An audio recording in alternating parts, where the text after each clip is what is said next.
This bolt stays open when you're loading, and you just push darts in here.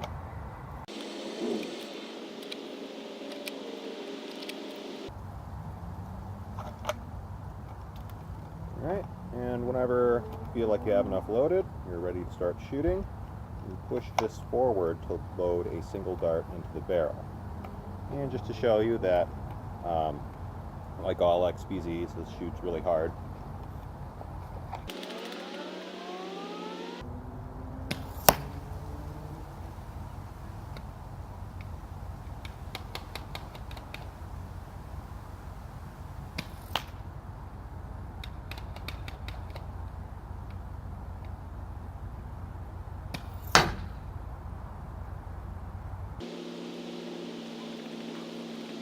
I'm going to load a few more darts for my next demonstration, but the point is, although this bolt is cycled once to load a single dart into the barrel, you can do that a few times to load more than one dart into the barrel, and it will shoot them all.